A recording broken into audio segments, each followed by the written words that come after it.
I never expected to cry at my father's 85th birthday party, but as my mother raised her glass and proudly announced that my sister Linda would inherit the family home, the lake property, and nearly everything else, I felt something inside me shatter. I had spent my entire life being the afterthought, always second to Linda. She got the praise, the support, the love I got, silence or worse, criticism masked as concern. And when I finally spoke up, my mother looked me dead in the eye and said something that chilled me to my core. Real family takes care of their own. That was the moment I realized maybe I wasn't part of their own. I had nothing left to lose. A few weeks earlier, my daughter had given me a DNA test kit as a gift. On impulse, I asked my parents and Linda to take it with me. It was supposed to be a fun activity. But what it revealed changed everything we thought we knew about our family. And for me, it explained 45 years of pain in a single sentence. What would you do if one test uncovered the secret that defined your entire life? Keep listening, because the truth might hit closer to home than you think. My name is Susan Reynolds. I'm 65 years old, and I've lived my whole life in the quiet little town of Simsbury, Connecticut. Growing up, I thought all big sisters were supposed to be strong, responsible, and invisible. That's how it felt in my family. My younger sister Linda was the golden child from the very beginning, while I was the one helping clean dishes, taking care of chores, and being told to set an example. Linda was praised just for smiling sweetly and getting decent grades. I learned early not to expect too much. On my 16th birthday, I got a sweater and a card. On Linda's 16th, she got a surprise party, a necklace, and a promise from our parents to help buy her first car. It stung, but I said nothing, because saying something only ever made things worse. My parents had a way of making me feel guilty for wanting more, like I was selfish for noticing the imbalance. "You're the older one, Susan," my mother used to say. "You should be proud of your sister, not jealous." So I swallowed my hurt again and again, until it became second nature. I wasn't a troublemaker. I studied hard, I worked part-time jobs, I never broke the rules, but still, no matter how well I did, it was never quite enough. When college came around, my parents told me they couldn't afford to help me, but somehow 2 years later, they managed to pay for Linda's full tuition at a private university out of state. That was the moment the resentment started to grow, quietly, deeply, like a seed planted in darkness. I went to a small state school, worked 2 jobs, and eventually became a librarian. I loved books, I loved peace, I found comfort in order, in predictability, things I never had in my own home. I married a kind man. We had 1 daughter, Emma, but after he passed away, suddenly from a heart attack, it was just the 2 of us. I poured everything I had into raising her, and I made a vow to myself my daughter would never feel like she was less than anyone else. Meanwhile, Linda thrived. She married a successful businessman. They bought a 5-bedroom house helped by a generous gift from my parents. She had 2 kids and frequent family vacations. My parents visited her, often helped her with the children, and called her their miracle girl. I got occasional check-ins, birthday calls that felt more like obligations. The last straw came about 10 years ago when I asked if they might help cover a small home repair after a storm damaged my roof. My mother told me bluntly, "You've made your choices, Susan. You need to live with them," as if struggling alone had been a choice I had wanted. So I pulled away, not out of spite, but for survival. I stopped attending family holidays. I focused on my work, my daughter, and my peace. It wasn't the life I'd dreamed of, but it was mine. And for the first time in decades, I felt, okay. Then, a few months ago, Emma gave me a 23andMe DNA kit for my birthday. She thought it would be fun, something we could do together. We'd always been curious about our ancestry. At the time, I smiled and thanked her, not thinking much of it, but something about that little box kept tugging at me. And then came the call. Dad was turning 85, and they were planning a family reunion to celebrate. At first, I wasn't going to go, but Emma encouraged me. She said, "Mom, you deserve to be there too," so I said yes. Not because I expected anything to change, but because I was tired of hiding from the hurt. I packed the DNA kits just in case. I didn't know why. Maybe I was hoping for a small gesture of connection. Maybe I was hoping to feel like I belonged. But nothing, absolutely nothing, could have prepared me for what was coming. The family reunion felt like walking into a play I didn't have a script for. Everything was staged perfectly. The balloons, the catered food, the slideshow of my father's life on a big flat-screen TV, photos of him fishing with Linda's kids, laughing on beach trips, smiling at their graduations. There were almost none with me and definitely none with Emma. Still, I smiled. I made polite conversation. I tried to stay invisible. It was easier that way. Then midway through the evening, my mother stood up to make an announcement. She clinked her glass with a spoon and raised a toast. "We've finalized our will," she said with a smile, "and we're proud to share that Linda will be the new steward of the family's legacy." People clapped. I didn't. She went on to explain how Linda would inherit the family home, the vacation property on the lake, and the majority of the remaining estate. I waited to hear my name, even a small mention. Nothing. I cleared my throat and asked carefully, quietly, "What about me?" The room went silent. My mother looked at me, her smile fading. "You chose a different path, Susan," she said, "and we're not punishing you for that. But real family takes care of their own." It was a dagger dressed as a proverb. I sat frozen, trying to mask the sting. My daughter Emma gently squeezed my hand under the table. I walked outside for air. My sister followed me. Linda was always polished, always composed. She stood beside me and said, "Susan." I didn't know they were going to say that. I turned to her. "Did you ever wonder why they treat us so differently?" She shrugged. "They've always seen me as the responsible one." That was rich. I wanted to scream.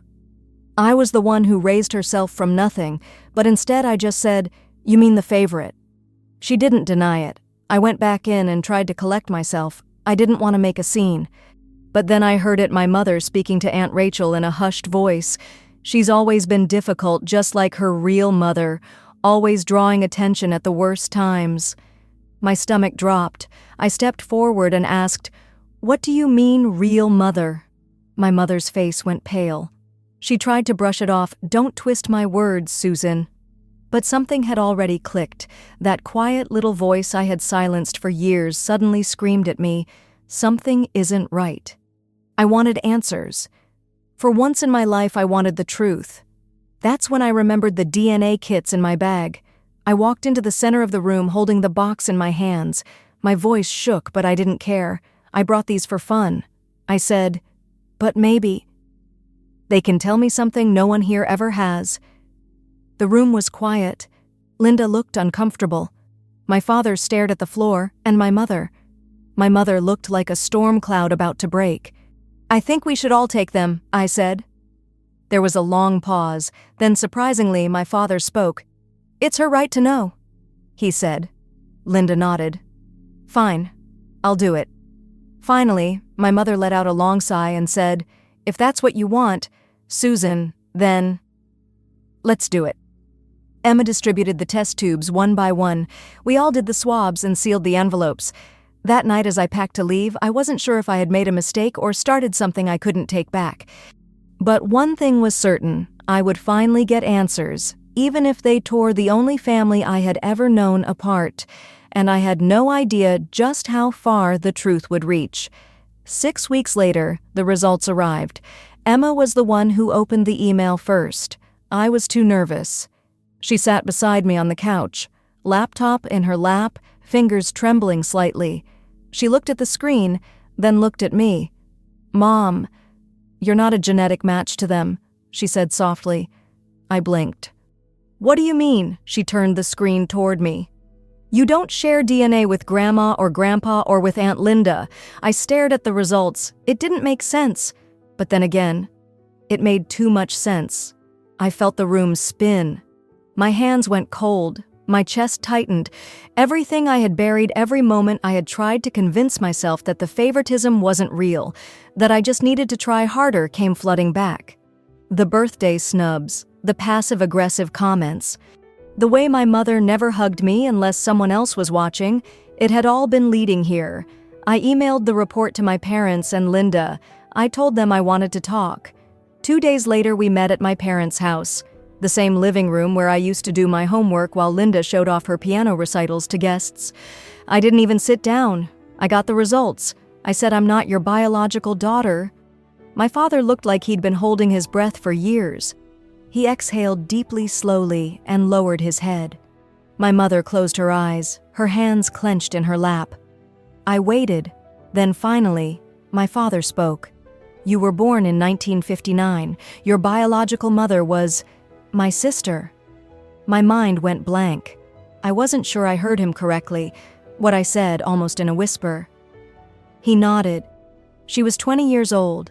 She had a complicated pregnancy. She died in childbirth. The father wasn't in the picture. We were young. The community was small.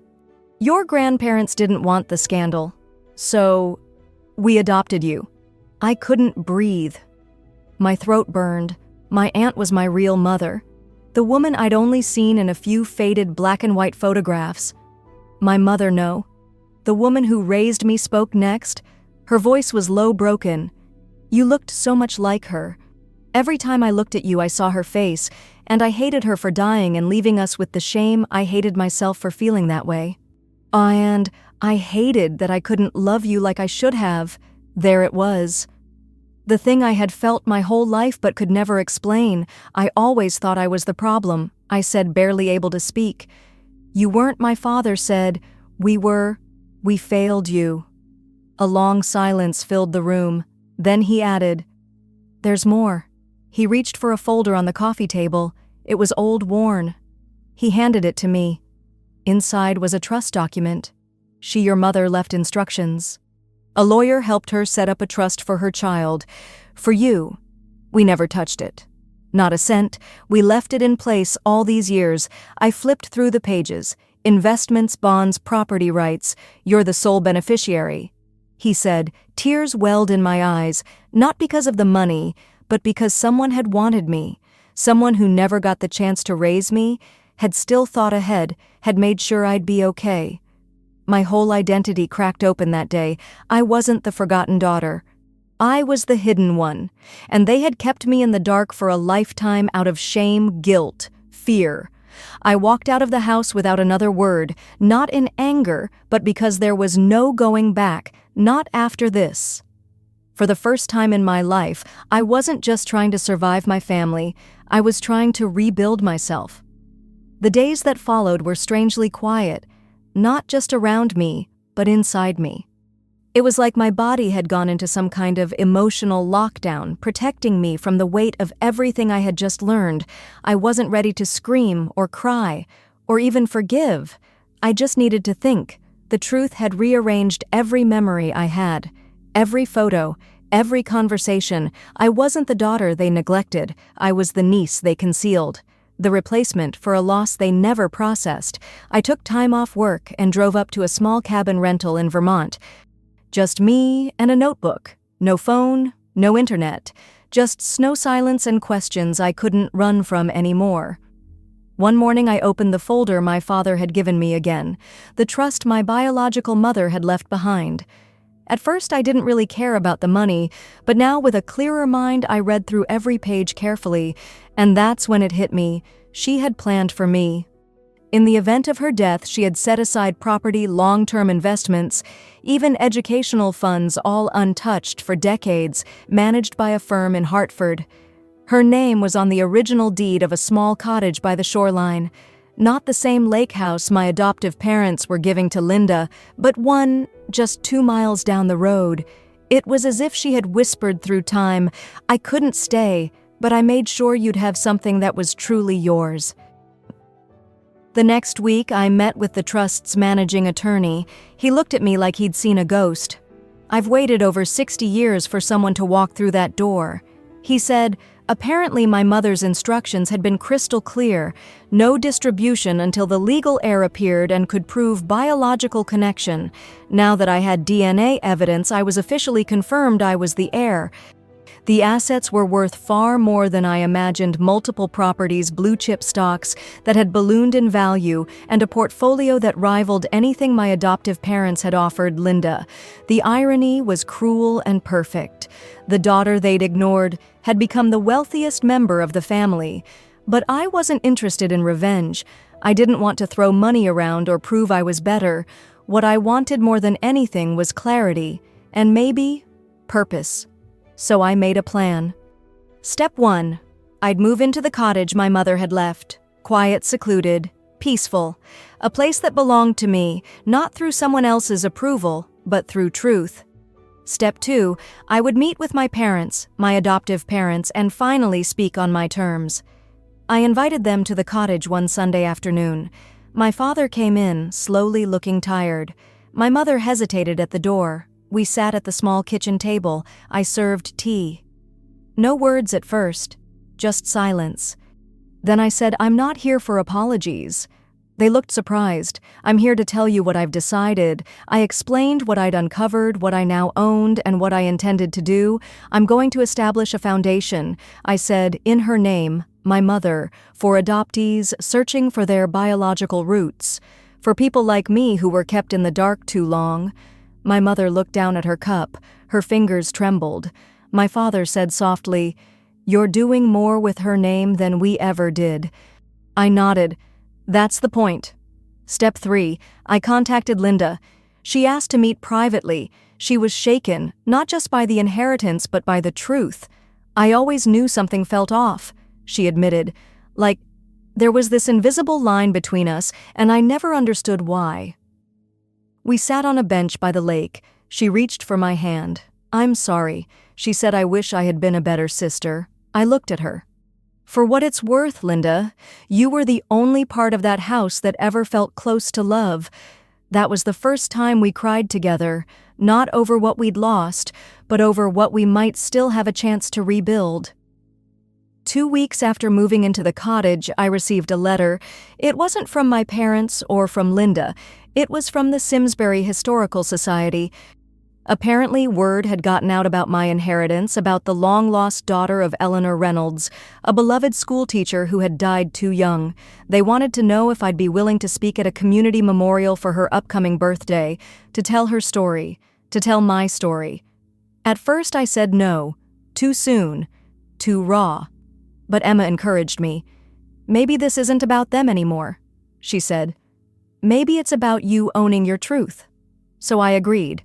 The night of the memorial, the hall was packed. Most were strangers, old neighbors, former students of Eleanor's curious townspeople, but in the back row I saw them, my father, my mother, and Linda.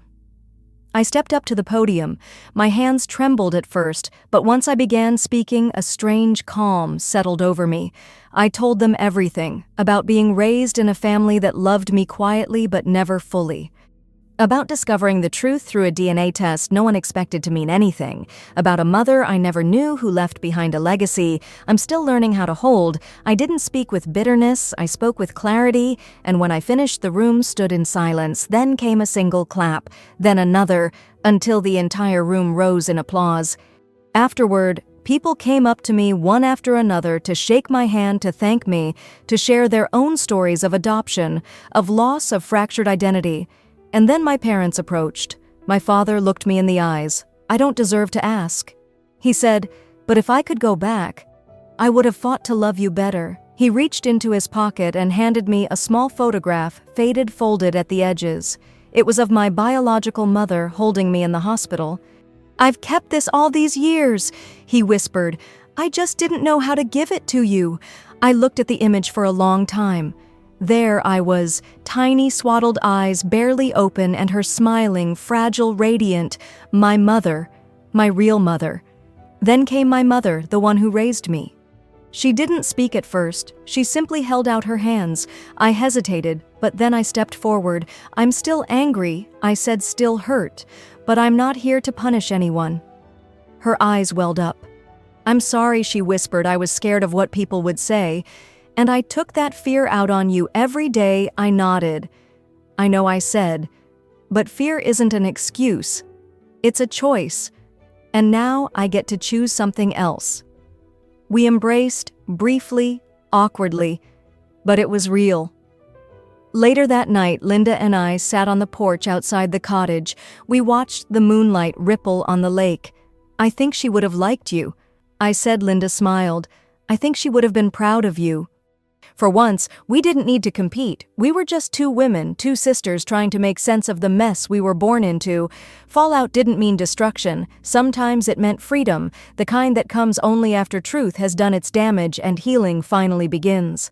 These days, I wake up to the sound of birdsong outside the windows of my cottage.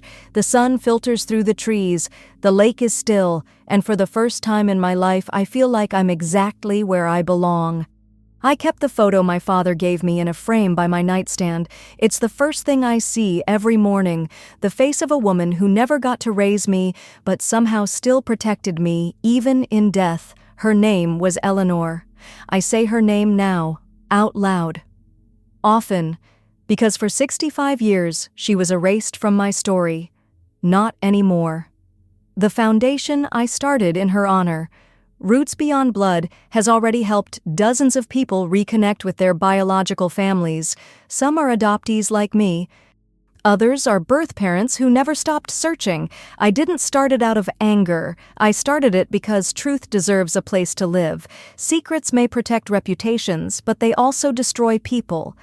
Silently, slowly, I still see my parents, not as often and not always easily, but the walls have come down. There's space now for honesty, for grief, for something new, not perfect, but real. Linda and I talk more too. Sometimes we laugh about the absurdity of it all. Other times, we just sit together in silence because we both know what it feels like to carry the weight of an unspoken story Emma visits on weekends. She calls it our house now, and in many ways she's right, because everything I have, everything I've reclaimed will one day be hers. This journey didn't give me the family I always wanted, but it gave me something else. It gave me the truth, and that truth gave me freedom, not the kind you shout about or spend or prove. The kind that sits quietly in your chest and says, "You are not invisible." You never were family isn't just about who raises you. It's about who sees you fully, clearly, and without condition. And sometimes the family you build after the truth is stronger than the one you were born into.